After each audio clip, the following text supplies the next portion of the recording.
नमस्कार दोस्तों, मैं आपका दोस्त डॉक्टर डेटा अपने यूट्यूब चैनल में फिर से आपका स्वागत करता हूं। आज हम लोग एक्सेल में एक नए फंक्शन को जानेंगे और उस फंक्शन का नाम है ईडेट फंक्शन। चलिए पहले ईडेट फंक्शन को यूज़ करने से पहले हम लोग ये देखें कि ईडेट फंक्शन की डेफिनेशन क्या है, उसका यूज़ क्या है और उससे हम क्या क्या चीज़ें निकाल सकते हैं तथा उसका सिंटैक्स क्या है, इसके बारे में चलिए आगे बढ़ते हैं।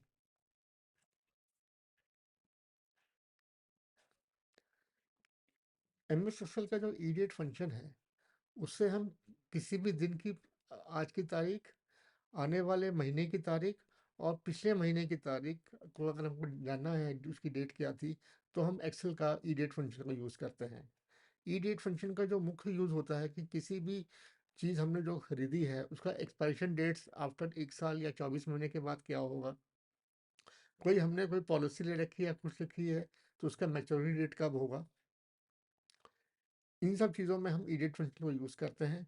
अगर हमको ईडिएट फंक्शन के द्वारा कोई फ्यूचर की वैल्यू डालनी है, फ्यूचर की वैल्यू को निकालनी है, तो हम उसमें पॉजिटिव नंबर का यूज़ करते हैं। जैसे पॉजिटिव नंबर हो गया +1, यानी कि आज की जो तारीख है उससे 1 महीने के बाद की क्या डेट होगी, 6 महीने के बाद क्या डेट होगी, 11 महीने के बाद क्या डेट होगी, तो हम उसमें पॉजिटिव नंबर का यूज़ करते हैं।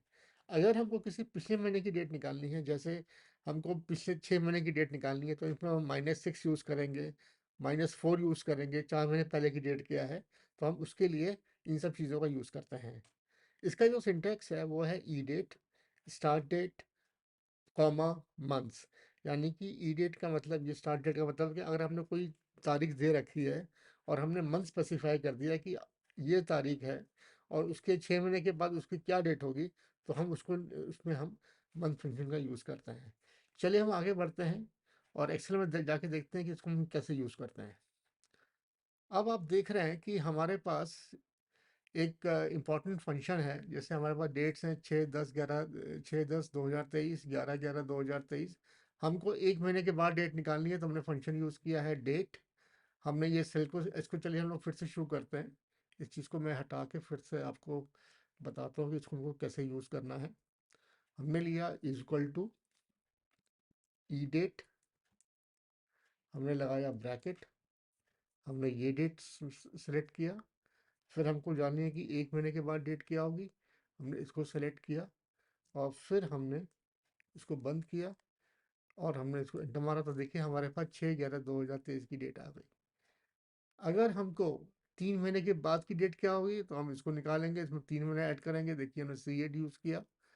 उसके बाद हमको माइनस, अगर हमको पिछले महीने की रिपोर्ट निकालनी है 1 महीने की, तो उसकी डेट निकाल देंगे और 2 महीने पहले की डेट क्या थी, तो हम उसको ये माइनस कर देंगे, तो 26/11/2023 हमारे पास डेटा आ जाएगा। अगर हमारे पास अगर कोई डेट है, जैसे सपोज कीजिए हमको आज की डेट से हमको 6 महीने बाद की कोई डेट निकालनी है, तो क्या निकलेगी। तो इसके लिए तो या आप तो मैनुअल कैलकुलेशन करेंगे या फिर कैलेंडर को देखेंगे। तो इसको यूज़ करने के लिए सबसे अच्छा तरीका है is equal to E date. E date function लिया, ई डेट फंक्शन के अंदर हम यूज़ करेंगे टुडे, यानी कि आज की डेट क्या है। हमने फंक्शन यूज़ किया टुडे, हमने इसको किया बंद।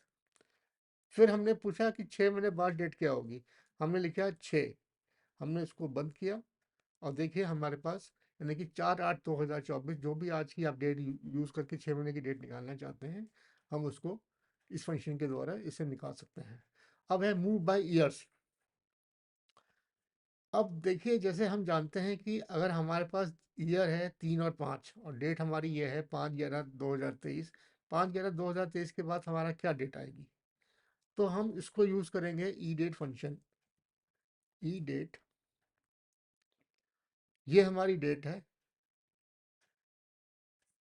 आप सभी को पता है कि एक साल में हमारे 12 महीने होते हैं और अगर हमको 3 साल का निकालना है, तो हम इसको कैसे निकालेंगे। उसके लिए हम यूज़ करेंगे 12 महीना इंटू 3, यानी कि हम 3 साल में उसकी क्या डेट होगी, ये देखिए 5/11/2026। उसके बाद हमको निकालना है 5 साल बाद उसकी डेट क्या होगी, तो हम करेंगे फिर से ई डेट यूज़ किया, हमने स्टार्ट डेट लिया, जो भी हमारी डेट है। एक साल में हमारे 12 महीने होते हैं, 12 इंटू इंटू 5, और हमने इसको ये बंद किया, और ये देखिए हमारे 12 महीने की डेट निकल गई। लेकिन एक चीज़ मैं आपको इसमें और बताना चाहता हूँ, जैसे हमने यहाँ पर ईयर्स हमने स्पेसिफाई किए हुए हैं कि 3 साल और 5 साल के बाद। अगर आप चाहें तो आप इसको जो 12 के बाद ये जो C7 हमने लिखा है, हम इसको चाहें तो इसको हटा भी सकते हैं। अगर हमको चलना है कि 11 साल बाद उसकी क्या डेट होगी, तो हमने अगर 11 लिखा तो देखिए हमारे पास आ गया 5/11/34। ठीक है, यानी 11 साल के बाद हमारी क्या डेट रहेगी या क्या ईयर रहेगा, तो वो हमें निकल जाएगा। चलिए, अब हम जानते हैं एक बोनस चीज़ के बारे में, कि वह है retirement date by date of birth. जैसे किसी का जन्म 9/10/74 है, किसी का 21/6/75 है, किसी का 12/12/69 है, तो उसका रिटायरमेंट एज है 58, 60, 62। ये गवर्नमेंट में बहुत बहुत से एज लिमिट्स होती हैं। किसी की 58 साल में होती है, किसी की 60 साल में होती है, किसी की 62 साल में होती है। तो हम उसको कैसे निकालेंगे? तो उसको निकालने के लिए हम लोग इस फॉर्मूला यूज़ करते हैं, वही ई डेट फंक्शन हम यूज़ करते हैं। ई डेट, ई डेट, हमने डेट सेलेक्ट किया, ठीक है। और हम जानते हैं कि एक साल में हमारे 12 महीने होते हैं। 12 इंटू, एक की 58 साल एज है, हमने 58 साल सेलेक्ट किया, अल्टा ज़्यादा, तो देखिए इनका आएगा 9/10/2032 में। अगर हम यही चीज़ को हम नीचे तक खींच दें, तो हमारे पास उनकी एज आ जाएगी कि 21/6/2035 में इनकी इनकी रिटायरमेंट है। एक की जो है 12/12/31 में इनका रिटायरमेंट एज है।